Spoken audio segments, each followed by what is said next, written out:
K9 TV Telugu news channel కు స్వాగతం.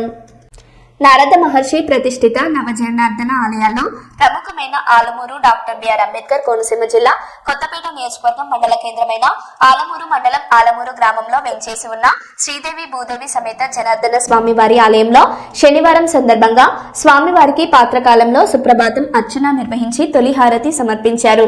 అధిక సంఖ్యలో భక్తులు హాజరై ఈ కార్యక్రమంలో పాల్గొన్నారు. గోవింద నామస్మరణతో ఆలయ పరిసరాలు మారుమ్రోగాయి. 4 శనివారాలు 4 ప్రదక్షిణలతో శ్రీ స్వామివారి ఆలయంలో అంగరంగ వైభవంగా అభివృద్ధి అవుతుంది.